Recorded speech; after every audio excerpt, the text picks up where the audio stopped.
আমাদেরকে জানাবেন যে কখন কোনো যুগলকে বা আমরা কাপলকে আসলে বন্ধ্যাত্বে আক্রান্ত সেটি বলতে পারবো। বন্ধ্যাত্ব এখন বর্তমান একটা ইস্যু, যেটা আমরা বুঝি যে কোনো একটা কাপল বা কোনো দম্পতি যদি মিনিমাম 1 বছর চেষ্টা করেন উইদাউট এনি কন্ট্রাসেপশন, কোনো ধরনের প্রোটেকশন ছাড়াই যদি তারা বাচ্চা নেওয়ার ট্রাই করেন 1 বছরের মতো, কিন্তু তারা যদি কনসিভ করতে সক্ষম না হন, তখন ওই দম্পতিকে আমরা বন্ধ্যাত্ব বলেই বিবেচনা করি।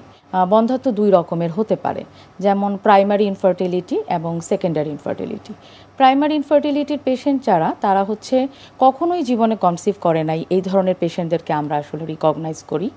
আর যদি সেকেন্ডারি ইনফার্টিলিটি বলি, এই কাপলরা একবার কনসিভ করেছিল এরকম ব্যাপার, তারপরে হয়তো আবার দীর্ঘদিন যাবত 1 বছরের বেশি সময় তারা চেষ্টা করছে বাট কনসিভ করতে পারছে না, ব্যর্থ হচ্ছে, এদেরকে আমরা সেকেন্ডারি ইনফার্টিলিটি হিসেবে বিবেচনা করে থাকি। আচ্ছা, তো প্রত্যেকটি সমস্যার পেছনে নিশ্চয়ই কিছু ফ্যাক্টর কাজ করে, তো এই বন্ধ্যাত্বের কোনো রিস্ক ফ্যাক্টরস আছে কিনা, বা বর্তমান সময়ে কেন এর হার বৃদ্ধি পাচ্ছে বলে আপনি মনে করছেন? মেয়েদের ক্ষেত্রে কিছু আলাদা রিস্ক ফ্যাক্টর কাজ করে এবং পুরুষদের ক্ষেত্রে কিছু আলাদা রিস্ক ফ্যাক্টর।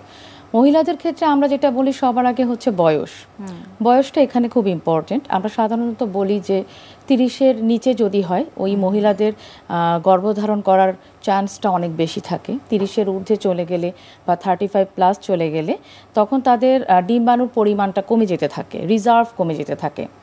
তো এটা একটা অনেক বড় ফ্যাক্টর, কনসিভে তাদেরকে সমস্যা করতে পারে, এটা একটা ব্যাপার আছে।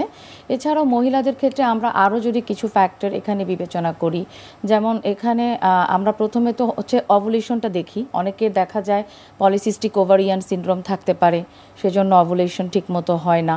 অভুলেশন না হলে কনসিভটা তার ফেলিওর হয়, এটাও একটা রিস্ক ফ্যাক্টরের মধ্যে পড়ে। এছাড়া তার হরমোনাল কোনো ইমব্যালেন্স যদি থাকে, যেমন থাইরয়েড হরমোন প্রবলেম থাকতে পারে, প্রোল্যাকটিন প্রবলেম থাকতে পারে, বা তার যদি অ্যান্ড্রোজেন হরমোন বেশি হয়, টেস্টোস্টেরন প্রবলেম থাকে, সেক্ষেত্রে কিন্তু বন্ধ্যাত্বের শিকার হয়ে থাকে। এছাড়া আরও কিছু রিস্ক ফ্যাক্টর, যেমন অনেক সময় নালীতে ব্লক থাকে, ফ্যালোপিয়ান টিউব ব্লক যেটাকে আমরা বলি ব্লকেজ, এটার কারণেও কিন্তু ওই রোগীটা কনসিভ করতে পারছে না, এই ব্যাপারটা থাকতে পারে।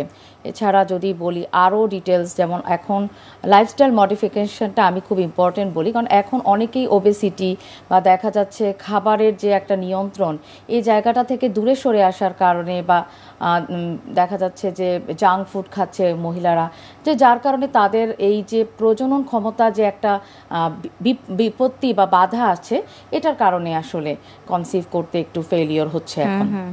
আর যদি আমরা মেল ফ্যাক্টরটা একটু বিবেচনা করি বাংলাদেশের প্রেক্ষাপটের দিকে, এখানে আমি বলবো হচ্ছে তাদের এনভায়রনমেন্টাল পলিউশনটা ইম্পর্টেন্ট। কারণ মেলরা যেই অকুপেশনাল হ্যাজার্ডের মধ্য দিয়ে বা যেখানে কাজ করছে সেখানে কোনো টক্সিন আছে কিনা, কেমিক্যালস কোনো রিলেটেড জায়গায় সে কাজ করছে কিনা, বা খুব গরম হট কোনো এনভায়রনমেন্টে কাজ করছে কিনা, এটাও রিস্ক ফ্যাক্টর হিসেবে কাজ করে।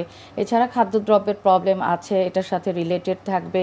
পুরুষদের আরও একটা প্রবলেম, সেটা হচ্ছে অতিরিক্ত মাত্রায় যদি স্মোকিং থাকে, অ্যালকোহল যদি তারা নেয়, তাহলে পুরুষদের মেল যে ফ্যাক্টরটা এখানে ইনভলভড হয়ে থাকে, আসলে কনসিভ করতে তাদেরকে সমস্যা করে থাকে। আমি মনে করি এগুলোই আসলে রিস্ক ফ্যাক্টর।